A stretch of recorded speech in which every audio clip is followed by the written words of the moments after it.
അത് വെള്ളത്തിലേക്ക് കൈനീട്ടിയവനെ പോലെയാണ്. അവൻ കൈനീട്ടിയത് വെള്ളം വായിലേക്ക് എത്താനാണ്. എന്നാൽ അല്ലാഹു പറയുന്നു വമാ ഹുവ ബിബാലിഗി, അവന്റെ വായിലേക്ക് വെള്ളം എത്തുകയില്ല കേട്ടോ. എന്നിട്ട് അല്ലാഹു അവസാനിപ്പിച്ചില്ല, വമാ ദുആഉൽ കാഫിരീന ഇല്ലാ ഫീ ളലാൽ. കാഫിറുകളുടെ പ്രാർത്ഥന, സത്യനിഷേധികളുടെ ദുആ വഴികേടിലല്ലാതെ മറ്റൊരു സ്ഥലത്തുമല്ല, വഴികേടിലല്ലാതെ മറ്റൊന്നിലുമല്ല. ആരുടെ പ്രാർത്ഥന?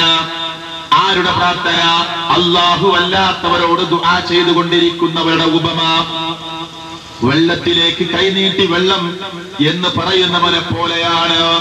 അവനത് പറഞ്ഞത് വെള്ളത്തിലേക്ക് കൈനീട്ടിയത് വായിലേക്ക് വെള്ളം എത്താൻ ആഗ്രഹിച്ചുകൊണ്ടാണ്.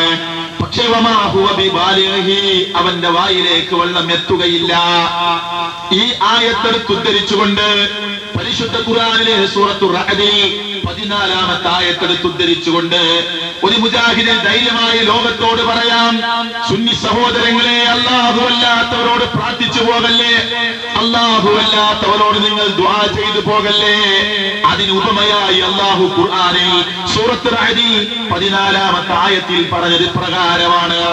അതുകൊണ്ട് നിങ്ങൾ അല്ലാഹു അല്ലാത്തവരോട് ദുആ ചെയ്തു പോകല്ലേ, അല്ലാഹു അല്ലാത്തവരുടെ പേരിൽ അറുത്തു പോകല്ലേ, അല്ലാഹു അല്ലാത്തവരുടെ പേരിൽ ബലികർമ്മം നടത്തല്ലേ, അല്ലാഹു അല്ലാത്തവരുടെ പേരിൽ നിങ്ങൾ സത്യം ചെയ്യല്ലേ, അല്ലാഹു അല്ലാത്തവരോട് നിങ്ങളുടെ സങ്കടങ്ങൾ പറയല്ലേ, അഭൗതികമായ തേട്ടം നടത്തല്ലേ, അഭൗതികമായ ശരണം തേടല്ലേ, അഭൗതികമായ സഹായത്തേട്ടം നടത്തല്ലേ എന്ന് മുജാഹിദിന് പറയാനുള്ള രേഖ ദുസ്വപ്നങ്ങളല്ല, ഏതെങ്കിലും രാത്രിയിൽ കിടന്നുറങ്ങിയ നേരത്ത് കണ്ട കെട്ടുകഥയല്ല.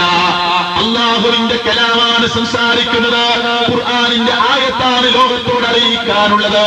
പരിശുദ്ധ ഖുർആനിന്റെ വ്യാഖ്യാനമാകുന്ന തിരുസുന്നത്താണ് ലോകത്തിന്റെ മുമ്പിൽ വെക്കാനുള്ളത്. ഇതാണ് രേഖ.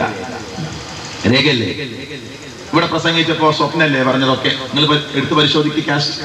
ഇനി സ്വപ്നത്തിന്റെ കഥ ഞാൻ കേൾപ്പിച്ചേരാ കേട്ടോ. കാന്തപുരം ഒരു വിജ്ഞാന രംഗവുമായി പറയുന്ന അതിനും തെളിവെന്താരോ, ഞങ്ങൾക്ക് അങ്ങനെ തന്നെ വിശ്വാസം. എങ്ങനെ വിശ്വാസം? ഞങ്ങൾ ഖബറിലുള്ള ആളോട് ചോദിക്കുകയും ചെയ്യും, ഞങ്ങൾക്ക് അവിടുന്ന് ഉത്തരം കിട്ടും ചെയ്യും, ഞങ്ങൾ അങ്ങോട്ട് പറയുകയും ചെയ്യും. അതിനും രേഖ ഒരു സ്വപ്നമാണ്. ആദ്യമായി കാന്തപുരം പോലും വലിയ നേതാവാണല്ലോ അല്ലേ, വലിയ നേതാവായിരുന്നു, രാഷ്ട്രീയക്കാർക്ക് പോലും വലിയ നേതാവായിരുന്നു ഈ തെരഞ്ഞെടുപ്പ് വരെ. അയാളെ കാണാൻ നമുക്ക് അയാൾ പറയട്ടെ. അല്ലാഹു ചെയ്ത നിഅമത്ത് അമ്മാ ബിനിഅമത്തി റബ്ബിക ഫഹദ്ദിസ്, അല്ലാഹു ചെയ്ത നിഅമത്ത് എടുത്തു പറയണം എന്ന കൽപ്പന പ്രകാരം സാധുവായ വിനീതനായ ഞാൻ പറയുന്നു. ഞാനും ഉള്ളാൾ തങ്ങളും കൂടി ഇബ്നു അത്താഇല്ലാഹി സിക്കന്ദരി റളിയല്ലാഹു അൻഹുവിന്റെ ഖബറിന്റെ അടുക്കൽ പോയി സിയാറത്ത് ചെയ്തു. സിയാറത്ത് കഴിഞ്ഞതിന്റെ ശേഷം ഞാൻ ഇബ്നു അത്താഇല്ലാഹി സിക്കന്ദരി തങ്ങളോട് പറഞ്ഞു, അജിസ്നി ലിതദ്രീസിൽ ഹിക്കം,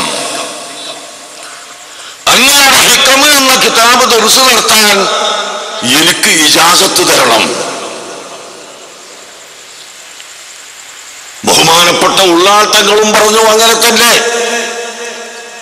ഞങ്ങൾക്ക് ഇജാസത്ത് തരണം. ആരോട് പറയുന്നു? ഖബറിന്റെ ഉള്ളിൽ കിടക്കുന്ന ഇബ്നു അത്താഇല്ലാഹി സിക്കന്ദരിയോട് തന്നെ. ആർക്കും സംശയം വേണ്ട, അങ്ങനെ മരിച്ചവരോട് പറയാമെന്ന് തന്നെയാണ് ഇസ്ലാം പഠിപ്പിച്ചത്. ഞങ്ങൾ എങ്ങനെയാണ് വിശ്വസിക്കുന്നത്. അങ്ങനെ സിയാറത്ത് കഴിഞ്ഞ് അന്ന് തന്നെ രാത്രി എയർപോർട്ടിലേക്ക് പുറപ്പെട്ട് പ്ലെയിനിൽ കയറി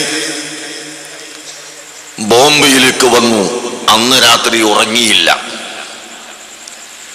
രണ്ടാമത്തെ ദിവസം ഞങ്ങൾ ബോംബെയിൽ തന്നെ താമസിക്കുകയാണ്. അവിടെ അബ്ദുൽ മജീദ് ഹാജിയുടെ വീട്ടിൽ ഞങ്ങൾ താമസിക്കുമ്പോൾ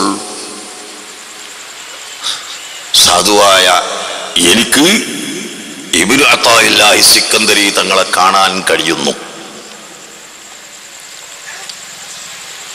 എന്നോട് പറയുന്നു, നിനക്ക് ഹിക്മ ദർസ് നടത്താൻ ഞാൻ ഇജാസത്ത് തരാം, പക്ഷേ നീ എല്ലാ രാത്രിയും തഹജ്ജുദ് നിസ്കരിക്കണമെന്ന നിബന്ധന പ്രകാരം.